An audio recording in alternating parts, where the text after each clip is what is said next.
Hello everyone, this is Joshua Barry from King Dinosaur Games, here with That Which Sleeps. That Which Sleeps is a 2D turn-based strategy game where you take on the role of an ancient evil intent on destroying the world. You've long been sealed away and are quite weak, so you need to make use of intermediaries like agents in order to prepare the world for your return. This guy here is Belial, one of the 8 old ones that will be in the game. If you want to look at the other 7, please check out our last video. So what you see beneath Belial is a list of names. Most old ones have a set of names, and you might get others during scenario selection. These names are the way in which the world understands you. Your name, Belial, will never be spoken in the game because it's been long forgotten. However, legends persist of the Herald of the Corrupted, the Deceiver, the Bringer of Sin, and these are the ways in which the world can counteract you. Now, it's actually a very simple system beneath it. So if you mouse over them here, you can see Herald of the Corrupted, Ancient, Corruption, the Deceiver, Ambition, Politics, Corruption, and Sins. These are tags. These tags will be found throughout the game in your abilities and your agent's challenges and throughout events. If you make use of things with these tags, people will be more likely to understand that you are coming back in the guise of one of these titles. And when they do that, they'll know how to counteract it. They will develop skills, items, and artifacts to defeat you. Alright, so let's jump into the game itself. Alright, so that purple ring you saw is actually a core component of the game, the idea that your powers, ancient and otherwise, can ripple throughout the world and be detected, so you need to be very judicious in their usage. That being purple, it was showing its ancient power. And you notice that when it touched the 2 adjacent POIs, POI standing for point of interest, and that being any node on the map, they created their own smaller ring. The way the game works is that the stronger your emanation of ancient power, the more it will spread throughout the world. The more it spreads, the greater the chance that it's going to find someone who knows or suspects what you might be. So ancient power, for instance, if someone has ancient bloodline, they're going to feel something when that goes over them. It's going to take the form of a clue. And if a sage who has researched ancient power or the old ones feels something like that, they're also going to say, hey, maybe we should look into this. So it can be very dangerous, and again, reinforcing the idea that although you have these powers, you don't necessarily want to use them all the time. So in the game, you play as an old one. An old one has agents that he uses as his intermediaries to perform challenges and events, which are the 2 main ways in which you interact with the world. Here you have essentially an event format, though this isn't a real event. Whenever you have a new agent joins you, you generally have one of these questions that will define their skills, helping you refine your strategy. Also, there's the tutorial there because this is the Prophet. So, as an introduction, we're just going to do Ancient Vitas. Whenever you mouse over something, you're going to see information about it. We have a lot of tooltips in the game. Here's the tags that I talked about, Genetic and Ancient, below Ancient Vitas. So, Genetic says that this can be spread through bloodlines and families.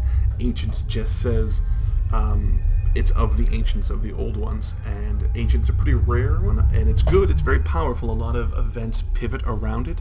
However, whenever you use something that's ancient, again, you're going to emanate this energy and people are going to become suspicious. Alright, so let's just choose that.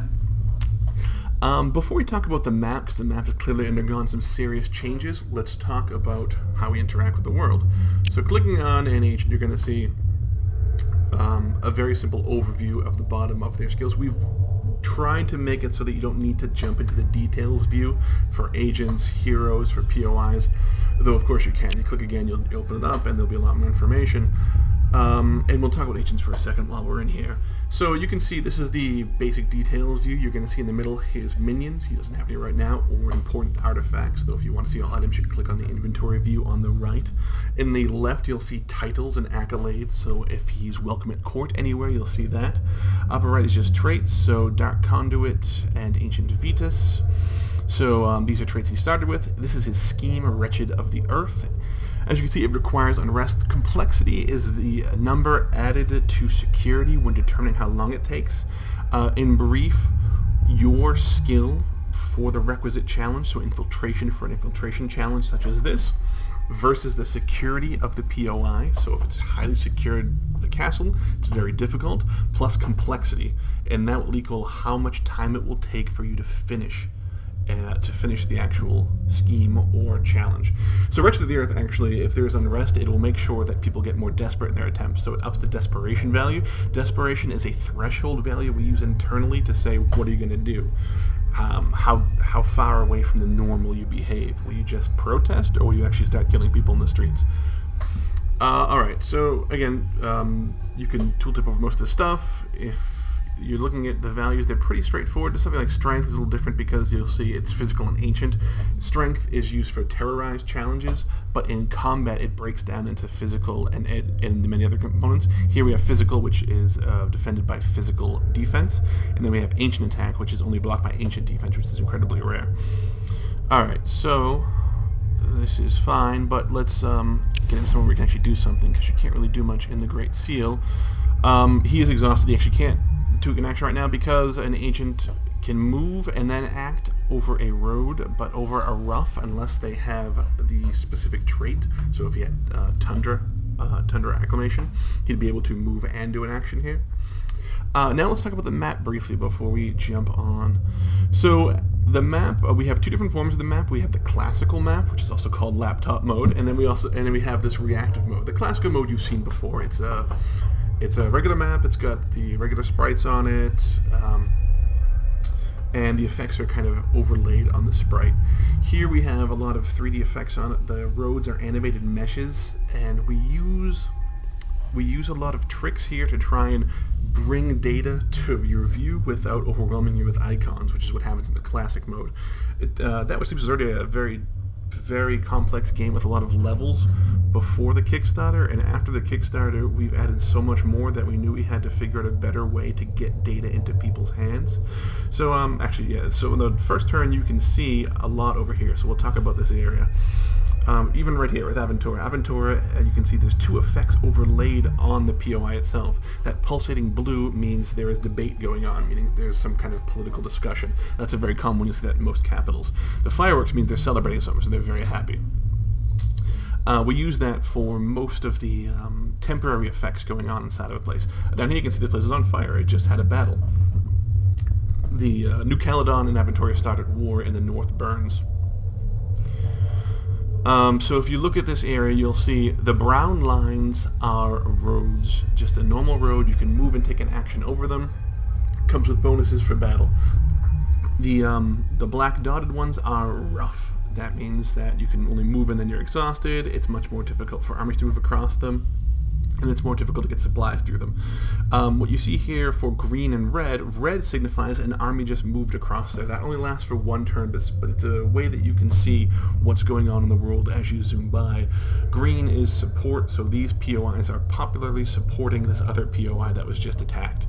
They're doing that because they are very enthusiastic about the war. It's not a government thing, it's a populist thing. So if the culture's really far behind it, they're really behind the battle, they will support giving a significant bonus to that POI.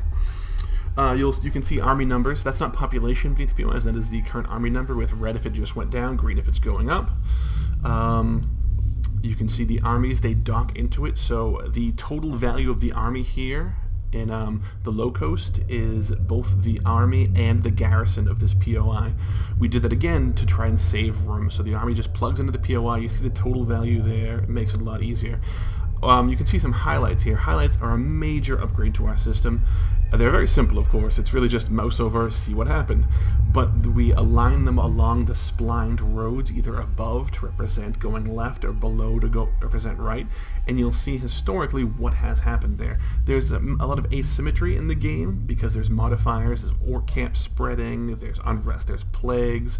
So seeing how that moved or how it upgraded and getting that onto the screen so you can see it was proved quite a challenge. But by doing this, you can see what's happened in the last up to 10 turns. And also you can click on people like a hero or an army and view their past. So if you know where a hero's been, if they've been wandering around an area that you have infiltration on, you can click on that hero, check their past, and the roads will all change to reflect and show you where they've been. Speaking of which, you don't really see many heroes at the start of the game. Here's a champion. So again, it's mouse over, a tooltip, Laurier's training militia here. But heroes now show up below the POI, and they're stacked with the top 3 most prominent or the ones you're watching. So you squeeze them in at the bottom, And armies move to the right, agents are on the left, and at the top are any critical actions that have just been taken at the POI.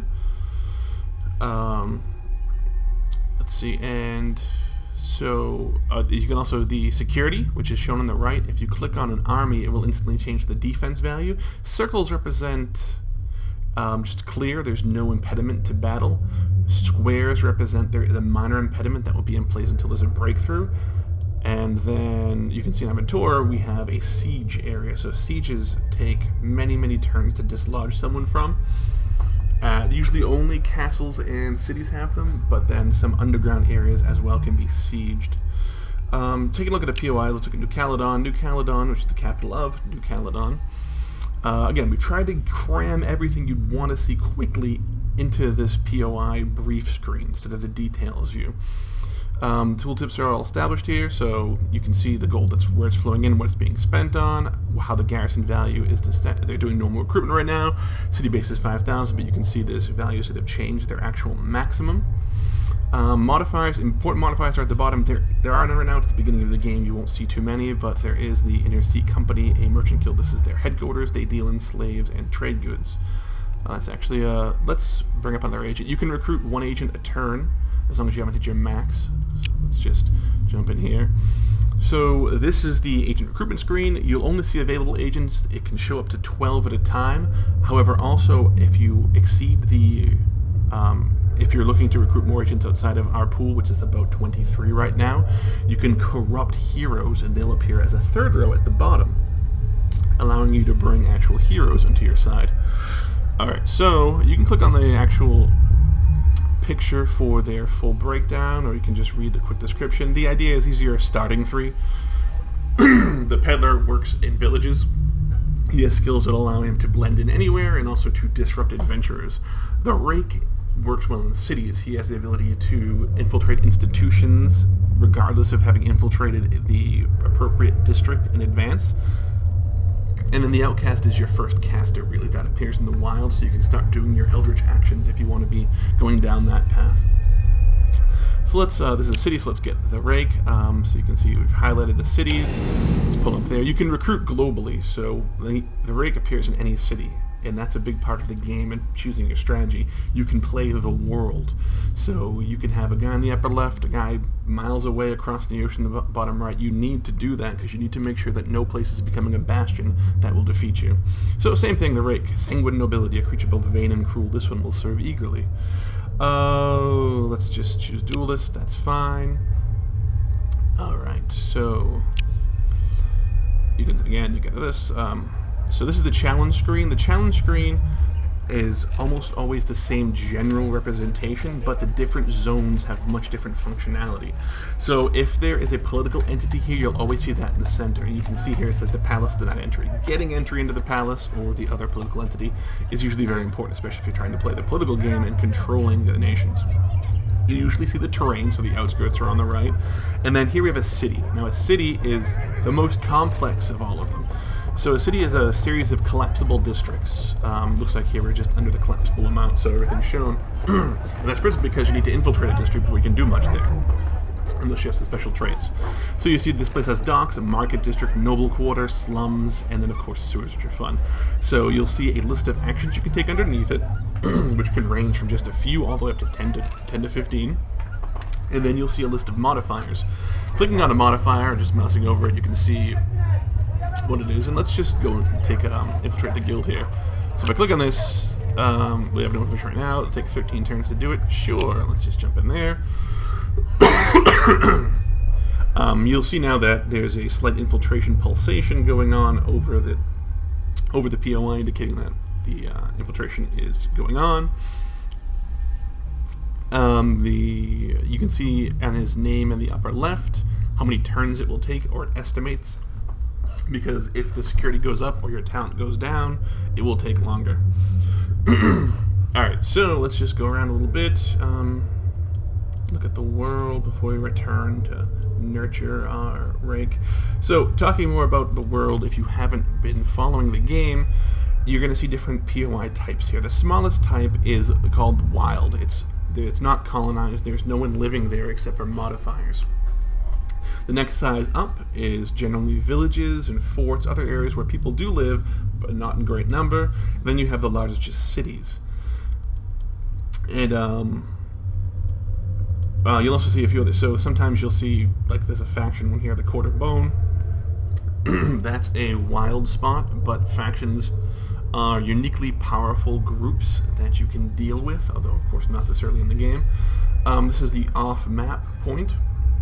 There are several off-map points on the map. Sometimes they connect to build larger maps. This map, the North Burns, has 136 POIs, and at our greatest we support 1,000 right now. I think though our largest is about 600 if you put them all together. So otherwise, though, things can come through here. You will get alerted to the possibility, and it will tell you in advance.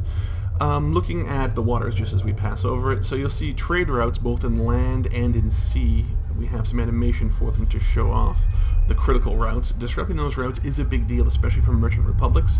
Whenever you have trade that is available but is not being taken advantage of, you're going to have unrest from that, and people are going to get upset about it. So sabotaging trade. You can also corrupt trade and pass along things that will either change the POI to your benefit, or just will continually upset, irritate, or destroy people. The Vasily Enclave here in the middle is a magocracy that represents an off-map empire. They have airships, which is a limited technology that requires mages and gnomes working together. So you'll really only see it here on the North Burns in the Vasily Enclave. No one else can really create it. There's no significant gnome empires here. So they put around the map. The big thing, though, not only do they have infinite reach for trade, is that if you go to a place that has one of the two endpoints for an airship route, your agent and also heroes can pay to just go instantly to the next spot.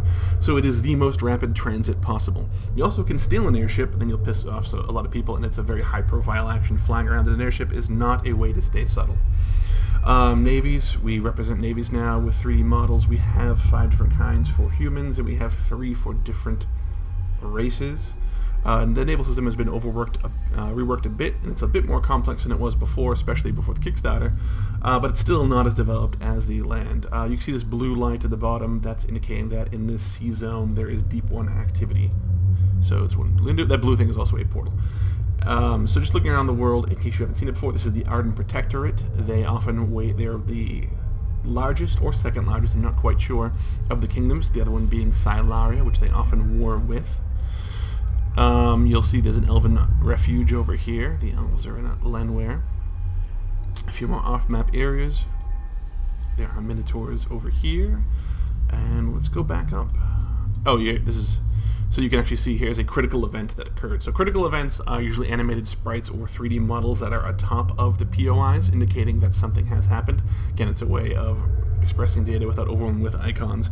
That represents that a cultural event occurred. At the start of the game, we have Silaria creating an opus to go back and retake their land, which gives them another inspiration to go declare war. Alright, so back over here, let's just pass a few turns to see. So you can see the roads have changed to go back to normal because no one's fighting. The place is still burning. It could for several more turns. Actually, one thing we missed is up here we have events in the upper right. So lingering up here for the entire game, if you're playing as Belial, will be one of the specials. So you can see the next. So in 13 turns, we're going to see Elnurug raiding the Whispering Woods. So that's going to last. Any other event would close after doing that. Another event. Miracle, the Priest of Ohm have had their prayers answered. That's the only place that could happen. Ohm is a theocracy in the south, and otherwise it's very complex to have a miracle, especially early in the game. Alright, Aventura has actually attacked New Caledon. Well, so you can see the red has returned here. They're not getting support because New Caledon is not a culturally brought together people. And now you can see that as part of the highlights, you can see that they've moved as well. So the system is marking down what has occurred in that spline. So let's see. Alright, warpaths are just hordes don't declare war. Hordes go on a warpath because hordes are always at war, but they're not always actively going out and killing people. So that's all the warpath represents. Let's open another age. Oh, we actually have forgotten entirely about our good friend over here. He's idling at the Giant's Cliff, so let's infiltrate over here. So here's another good example. Here we have infiltration in a it's a wild spot. Actually, it's not wild because there's no court there. See, the political anomaly of the Orc Horde, they don't require an invitation to go to court. And you have two basic actions here, antagonize and infiltrate. Infiltrate will give you the standard range of more complex action, but you also have impress with ancient power because of the fact that this is an agent who has ancient power. Before we look at those, on the sides you can see Tundra and Badlands are both empty. This is in both Tundra and Badlands spot. Because there's no modifiers, you have the Seek Reclusive Creatures action, which is only available, challenge, which is only available when there's nothing there. It allows you to just bring a modifier into being of the type that would be found in those areas. So just hold infiltration, antagonize. Antagonize is a good way, it's a very cheap and fast way to get an Orc Horde to do something. It forces a crisis check. Crisis is a debate that's instantaneous. So in other words, it forces a political action to be taken. For a Horde, that's almost always let's go on the warpath. Almost always. Impress with Ancient Power is plus influence. So Impress with Ancient Power is 50% is half. It's always tied to 100% for influence. So if you gain, someone loses. For orcs, it's very easy to gain influence, and if you get them over 50%, essentially you can bring them over to your side. So this is a good way to bring in, to actually get an Orc Horde into your alliance. So it gives you plus 50%, which is gigantic, plus 5% for ancient power, and plus 5 for ancient trait. So let's just do that and jump into there. Alright, let's just see if we can get, maybe an opportunity action will come up, and it is. Oh, it's not the orcs though. It is. It's back with the rake. So with the rake, an opportunity. So what happens is when you're doing challenges, you'll sometimes get opportunities. So an opportunity is just sort of an event that has basic actions. So you can look at here, you can see a most lucrative endeavor is the basic action, because this is a mercantile thing, so you can just take gold from it. It also has specific actions, up to 2. This one has just the kind of friends I've been looking for. This is because it's a deep one type action. So because there's a port here, it triggered this one. Plus 10 facts for the deep ones. That plus 10 is pretty good. It'll let you start seeing them on the map, and you can go talk to them. And keep a secret for a price. This is another one because it's an underhanded or shady tagged event. It allows you to blackmail someone in that POI, a notable, who has access to any of the mercantile functions. Let's just take the gold from that.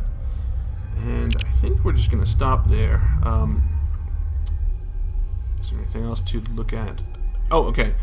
So you can see actually a modifier popped up here. So this is an example of, again, it's the map's going to show you things that have happened in the last 3 or 4 turns and try and feed them to you without overwhelming you with information, without having to dig down to the details. Also, a plague has started here. I'm not sure how that happened. Alright, well, that's it. We're going to stop here because we just want to talk about the map and the first few actions. Our next video is going to be going over the middle part of the game where we're going to be controlling kingdoms, fighting battles, both between heroes and also between armies. Thank you very much for tuning in, and I'll see you next time.